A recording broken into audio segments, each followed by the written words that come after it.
வணக்கம் நண்பர்களே. இன்னைக்கு வீடியோல நம்மில் பலரும் தெரிந்து கொள்ள வேண்டிய ஒரு முக்கியமான விஷயத்தை பத்தி தான் பார்க்க போறோம்.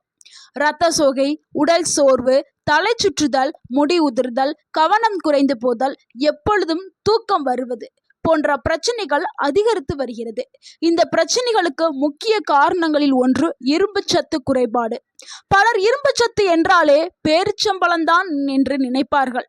உண்மையில பேரிச்சம்பழம் நல்ல இரும்புச்சத்தை கொண்ட ஒரு உணவு தான். ஆனா பேரிச்சம்பழத்தை விட பல மடங்கு அதிக இரும்புச்சத்து கொண்ட சில உணவுகள் இருக்கிறது. அதுவும் மலிவான விலையில் கிடைக்கிறது. பேரிச்சம்பழம் எப்படியும் ரேட் அதிகமாகவே இருக்கும். சாமானிய மக்களால் வாங்கி உண்ண முடியாது. ஆனா நம்ம சொல்ல போற இந்த இரும்பு சத்துக்கள் கொண்ட உணவுகள் பேரிச்சம்பழத்துடைய இரும்பு சத்துக்களை பார்த்துடலாம். 100 கிராம் பேரிச்சம்பழத்துல சுமார் 1 முதல் 1.5 மில்லிகிராம் வரை தான் இரும்பு சத்து இருக்குது. இது நல்ல அளவு தான். ஆனா சில உணவுகள்ல இதை விட 3 முதல் 5 மடங்கு அதிக இரும்பு சத்துக்கள் காணப்படுகிறது. அந்த உணவுகளை நம்ம இப்ப பார்க்கலாம்.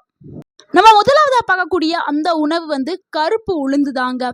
கருப்பு உளுந்து தமிழர்களுடைய பாரம்பரிய உணவுகள்ல ஒரு சூப்பரான உணவு. 100 கிராம் கருப்பு உளுந்துல சுமார் 7 முதல் 8 மில்லிகிராம் வரை இரும்பு சத்து உள்ளது.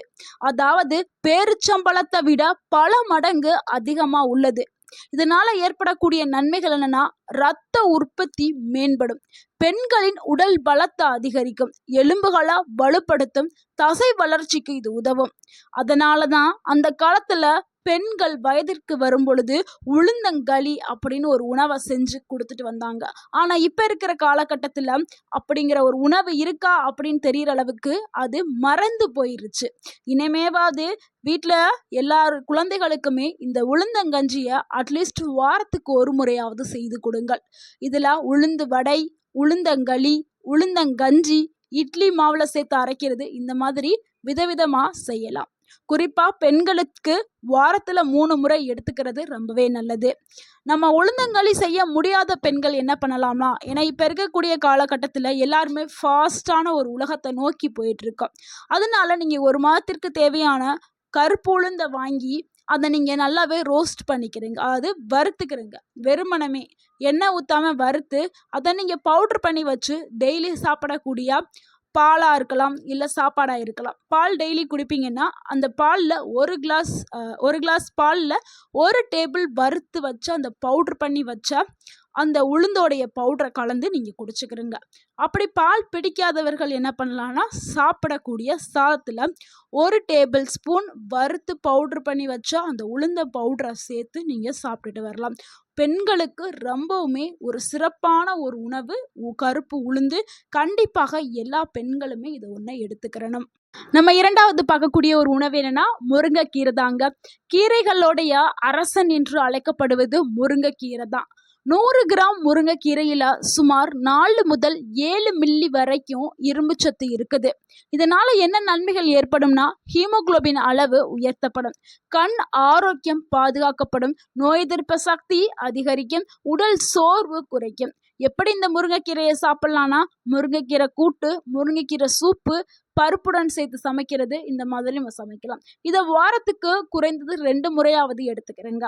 அதே மாதிரி சமைக்க முடியாத பெண்களுக்கு நான் சொல்ற ஒரு சின்ன டிப்ஸ், முருங்கைக்கீரை இலைகளை நீங்க சேகரிச்சு உங்க வீட்டுக்குள்ளேயே நிழல்ல உலர்த்தி காய வச்சு லைட்டா எண்ணெய், இந்த மாதிரிலாம் எனக்கு செய்யறதுக்கு நேரமே இருக்காது அப்படின்னு நினைக்கக்கூடிய பெண்களுக்கு ஒரு சின்ன டிப்ஸ். இப்போ ஆன்லைன் ஆஃப்லைன் எல்லா இடங்கள்லையுமே முருங்கை இலை பவுடர் விற்கிது. ஆன்லைனில் நிறையாவே விற்கிது. ஸோ அந்த முருங்கை இலை பவுடரை வாங்கி நீங்கள் சூப்பு செஞ்சு குடிக்கலாம். இல்லைனா காலையில் வெறும் வயிற்றில் 1 கிளாஸ் சுடுதண்ணியில் 1 டேபிள் ஸ்பூன் முருங்கை இலை பவுடரை கலந்து நீங்கள் குடிச்சிட்டு வரலாம். இல்லை மதியானம் சாப்பிடக்கூடிய சாதத்தில் 1 டேபிள் ஸ்பூன் முருங்கை இலை பவுடர் போட்டு சாப்பிட்டு வரலாம். ஸோ இது ரொம்பவுமே ஆரோக்கியமான ஒரு உணவு. அடுத்து நம்ம மூணாவதா பார்க்கக்கூடிய ஒரு சூப்பரான உணவு என்னன்னா, எள்ளு தாங்க. எள்ளுங்கிறது ஒரு சிறிய விதை தான். ஆனா இதுல இருக்கக்கூடிய சக்தி அது மிக பெரியது. அதனுடைய சத்துக்கள் மிக பெருசுங்க. 100 கிராம் கருப்பு எள்ளுல சுமார் 14 மில்லி வரைக்கும் இரும்பு சத்து இருக்குதுங்க. அதிக அளவுல இரும்பு சத்து கொண்ட ஒரு உணவு எள்ளு. அது முக்கியமா கருப்பு எள்ளு எடுத்துக்கிறீங்க. எள்ளுல 2 வகை இருக்கு. வெள்ளை எள்ளு, கருப்பு எள்ளு. கருப்பு எள்ளு தான் மிகவுமே சிறந்தது. ஸோ இதனால என்ன நன்மைகள் ஏற்படும்னா, ரத்த சோகை வந்து குறையும். அது அனிமியான்னு சொல்லக்கூடிய ரத்த சோகை நோய். இந்த நோய் வந்து நெறைய பேருக்கு வந்து இருக்குது. ரத்தம் உடல்ல கம்மியா இருக்கிறனால அனிமியா வருது. ஸோ அத சரி பண்றதுக்கு எள்ளு பயன்படுது. எலும்புகள இரும்பாக்குறதுக்கு எள்ளு பயன்படுது. ஸோ எள்ளு இருக்க இடத்துல எலும்பு நோயே வராது அப்படின்னு ஒரு பழமொழி கூட இருக்குது. அந்த அளவுக்கு இது ஒரு அற்புதமான உணவு. பெண்களோட ஆரோக்கியத்திற்கு மிகவும் சிறந்த ஒரு உணவு அப்படின்னா எள்ளு தான். கால்சியம் மற்றும் மெக்னீசியம் நிறைந்த ஒரு உணவுங்க எள்ளு.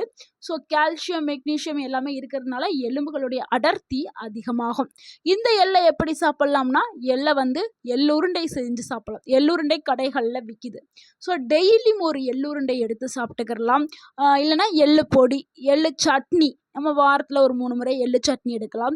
எள்ளு பொடி வந்து நம்ம ஏற்கனவே இந்த உளுந்துக்கு எப்படி நம்ம வறுத்து அரைச்சு பவுடர் பண்ணி சாப்பிட சொன்னோமோ, அதே மாதிரி எள்ளு பொடியும் நீங்க செய்யலாம். ஸோ டெய்லி 1 டேபிள் ஸ்பூன் மட்டும் எடுத்தா போதும். அதுக்கு மேல எடுக்க வேண்டாம். அடுத்து நம்ம 4வதா பார்க்கக்கூடிய ஒரு உணவு என்னன்னா, பூசணி விதைகள் தாங்க. பூசணி விதைகள் தற்போது உலகம் முழுக்க இப்ப சூப்பர் ஃபுட் அப்படின்னு கருதப்படுது. 100 கிராம் பூசணி விதையில 8 முதல் 9 மில்லிகிராம் வரை இரும்புச்சத்து இருக்குது. பூசணி விதையில இரும்புச்சத்து மட்டும் இல்லங்க, மற்ற ஊட்டச்சத்துக்கள், உடலுக்கு தேவையான மற்ற ஊட்டச்சத்துக்கள் நிறையாவே இருக்குது பூசணி விதையில. இது நிறைய பேருக்கு தெரியறதில்ல. பூசணி காய பயன்படுத்துவாங்க உணவுல, விதைகளை தூக்கி குப்பையில போடுவாங்க. அந்த விதைகளை நல்லா ப்ராசஸ் பண்ணி நீங்க டெய்லி இதை ஸ்நாக்ஸா எடுத்துக்கலாம். இந்த பூசணி விதைகளை சாப்பிட்றதுனால என்ன நன்மைகள்னா, ரத்த உற்பத்தி மேம்படுத்தும், புரதச்சத்து, புரோட்டீன் நல்லாவே உங்க உடலுக்கு. ஏன்னா புரோட்டீன் இஸ் ரொம்ப மஸ்ட் உடலுக்கு.